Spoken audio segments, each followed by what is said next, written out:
तेरह तत्व जैविक दवा बनाने का दिया प्रशिक्षण। कृषि विभाग, उद्यान विभाग व संजीवनी सेवा संस्थान द्वारा आज प्रतापगढ़ ब्लॉक के गांव चनिया खेड़ी सुदामापुरी में आज 13 तत्व जैविक दवा बनाने का प्रशिक्षण दिया गया, जिसके अंदर उद्यान विभाग के उपनिदेशक रामकिशन वर्मा, कृषि विभाग के सहायक निदेशक संपत राम मीना, संजीवनी सेवा संस्थान के कार्यक्रम समन्वयक अमर सिंह, जिला सहायक अनुसुया मीना, दिलीप सिंह देवड़ा ने किसान भाइयों को 13 तत्व जैविक दवा बनाने की संपूर्ण विधि के बारे में विस्तार पूर्वक जानकारियां बताई। कृषि विभाग सहायक निदेशक संपत राम मीना जी ने कहा कि आज वह समय आ चुका है जब हमें जैविक खेती व जैविक दवाई का उपयोग खेतों के अंदर करना बहुत जरूरी हो गया है।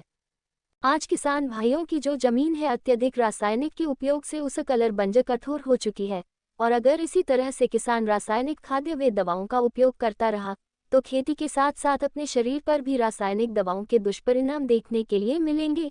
किसानों को जैविक वर्मी कंपोस्ट, सिटी कंपोस्ट, हरी खाद बनाने के बारे में किसानों को जानकारी दी। उद्यान विभाग के उपनिदेशक रामकिशन ने बताया कि किसान भाइयों को अपनी आय को बढ़ाने हेतु बागवानी को बढ़ावा देना होगा और जो सरकार द्वारा किसान भाइयों को योजनाएं मिल रही है उनका लाभ किसान भाइयों को उठाना चाहिए। वह किसान भाइयों को कहा करत करत अभ्यास के जलमत होत सुजान। धीरे धीरे आधुनिक तकनीकी की फसलों व किस तरह से पानी को बचाना है, फसलों में ड्रिप के उपयोग के बारे में विस्तार पूर्वक बताया और संजीवनी सेवा संस्थान को बधाई देते हुए कहा कि संस्थान द्वारा किए जा रहे कार्य बहुत ही सराहनीय है। संस्थान को इस तरह के कार्य को प्रत्येक ग्राम पंचायत पर आयोजित करना चाहिए जिससे किसान भाइयों को लाभ मिल सके और किसान भाई आधुनिक तकनीकी से कम खर्च पर अच्छा उत्पादन ले सके। संस्थान कार्यक्रम समन्वयक अमर सिंह ने बताया कि संस्थान द्वारा आदिवासी आंचल में लगातार ग्रामीण इलाकों में जागरूकता अभियान चलाकर किसान भाइयों को समय समय पर जैविक खेती, बागवानी, जैविक दवाई संबंधित प्रशिक्षण प्रदान किए जा रहे हैं और किसान भाइयों को आगे बढ़ाने हेतु सहजन मोरंगा की खेती को बढ़ावा देने हेतु 2 ब्लॉक चिन्हित कर किसानों का पंजीयन किया जा रहा है और संस्थान द्वारा किसानों को आगे बढ़ाने हेतु निःशुल्क प्रशिक्षण दिए जा रहे हैं।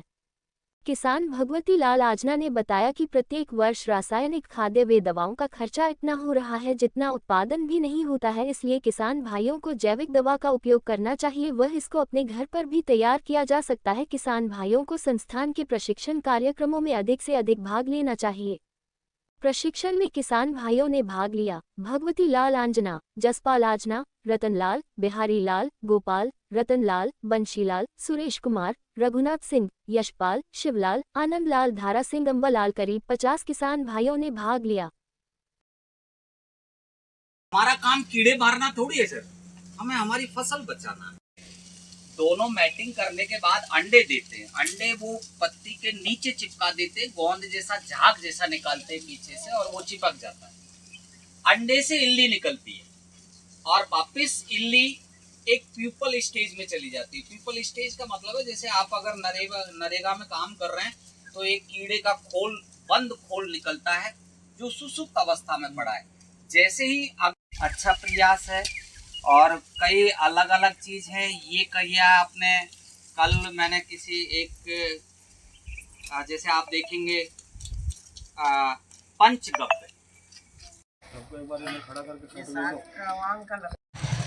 आज गांव चनिया खेड़ी सुदामापुरी के अंदर कृषि विभाग, उद्यान विभाग व संजीवनी सेवा संस्थान के तत्वाधान में आज किसान भाइयों को 13 तत्व जैविक दवा बनाने का प्रशिक्षण दिया गया। केंद्र सरकार व राज्य सरकार द्वारा योजना चलाई जा रही। किसान भाई जैविक खेती को अपनाएं और जैविक खेती को आगे बढ़ाने हेतु ये कार्यक्रम आज आयोजित किया गया, क्योंकि रासायनिक की वजह से बहुत सारे दुष्परिणाम हमें देखने के लिए मिल रहे हैं और रासायनिक दवाओं को कम करने के लिए ये प्रशिक्षण आज आयोजित किया गया। 13